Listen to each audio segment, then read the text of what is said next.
What was Paul Heyman like back then? I'm going to try not to say too much bad about Paul. I'm just focusing on the AWA days.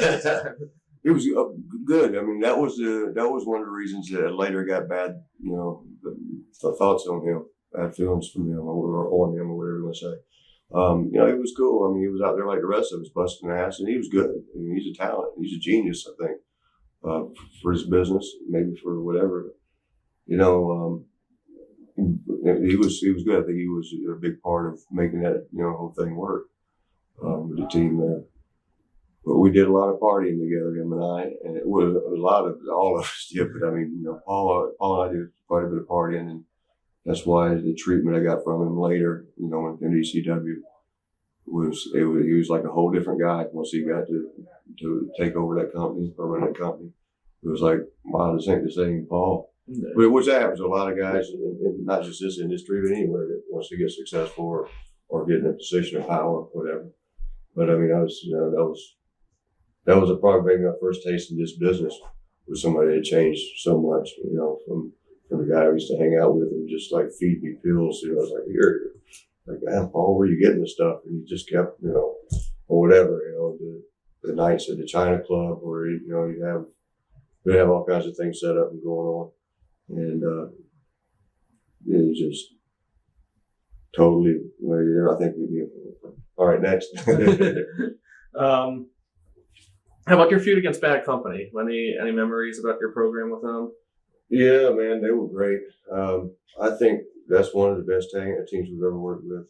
I mean, we've worked with a lot of good teams. And I don't know if it's fair to say that one is the best because there's that, but I would say they're up there if they're not what we work with.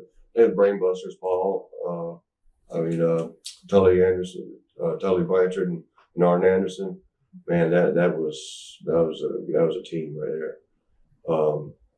But their style made them like the best at that what they did. Paul Diamond, which was a Bad Company, one of them, and Pat Tanaka, totally different style. And I mean, they were like the best of what their style was.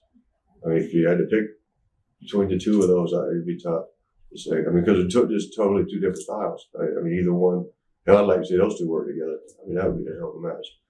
You couldn't do that now, probably, but I mean, back in the day. What was Dallas Page like back then? Dallas was cool when he first came in. AWA, he was. I was impressed with him because he always brought so many pretty women with him. And he could talk, man. I mean, right off the bat, we had to.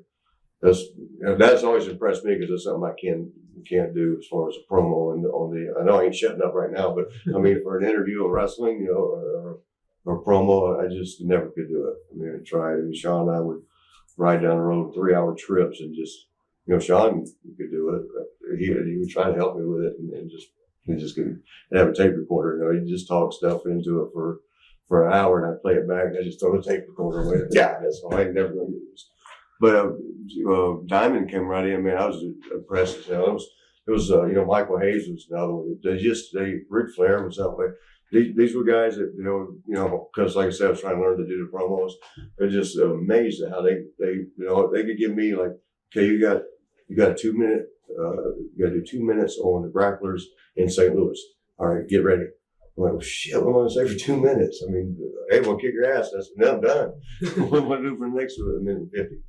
But, I'd sit and struggle and think for 20 minutes what to say on the 2 minute interview. And Ric Flair, I mean, he'd give him a list of all the towns, and he'd just look, all right, where am I? Kansas City, and boom, he'd rattle off 2 minutes worth of whatever. Where's the next town? St. Louis or Lincoln, Nebraska. But I just rattle it off. You ain't got to think about it. Just go. Diamond Dallas was that way. I mean, they did the same thing with him. They brought him out in a showboat, and he said, hey, we want you to do an interview for this place. But he just zoomed, he hit it. Very good. Now, I guess you got to be a kind of a natural. I don't know if that's what something Rufus R. Jones used to say. Is you can work real hard and improve, yes, but you can't be like the Dusty Roses and the Flairs.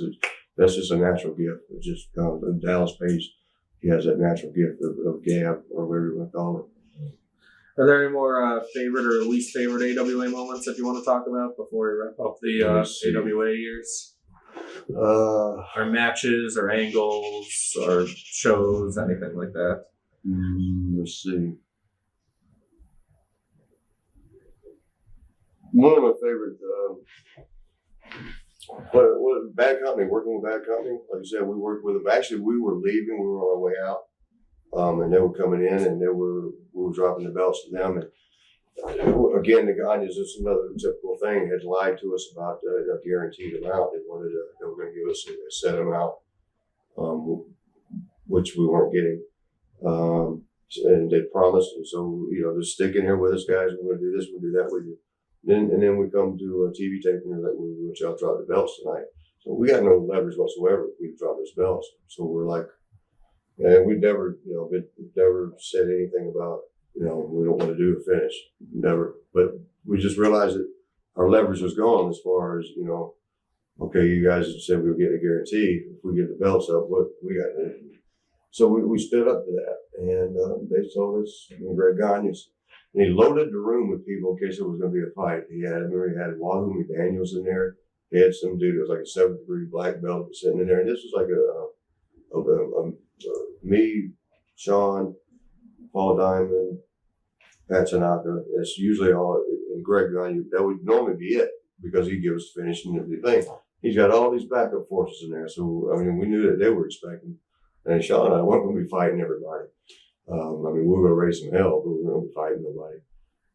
But we did. We were like, we can't. You promised us, we don't drop the belt right now until we get that other thing settled. We didn't really say in front of them guarantee because we felt like,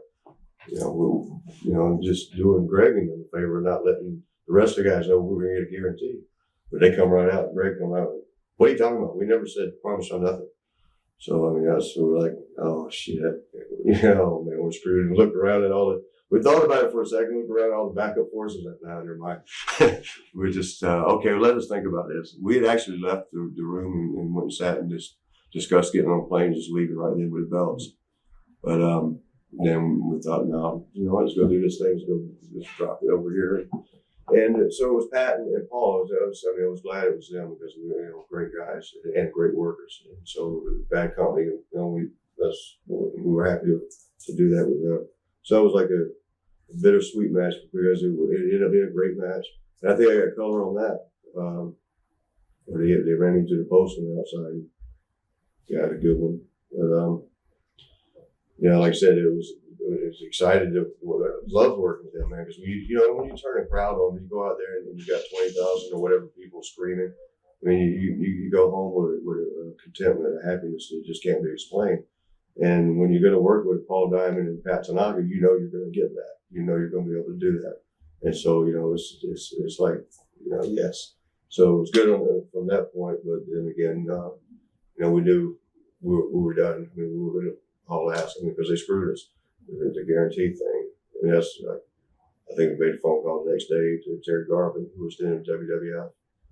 Who said, okay, guys, we'll bring you up here. Because Vernon then would want a 2-year contract, but they weren't giving any money figures, just tying you down for 2 years. And I remember calling Terry Garvin and telling him that. I said, they want to sign us for 2 years. He's like, no, don't do that. Just make a phone call. And I think we got a call like a couple of days later and a starting date. And then a finishing date the very same day. We'll get to that story in a minute. Okay. What's your opinion of Greg Gagne? Yeah, Greg, he's a good guy, but just, I like him. I think I liked him more so than his father. And it's not that I don't like his father, it's just I think they were in a tough position. They didn't, they weren't handling, they were falling apart. They were just losing control, and that's when we met him. So, we kind of met him under, duress, I guess. Did Vern ever bounce any checks on you? No, but Paul Heyman did. My buddy bounced checks for me. He never got them cleared up until he come down to Florida and wanted to save on airfare. Didn't have to pay because I lived down there. Then all of a sudden the check cleared. So they would make those other shows for him.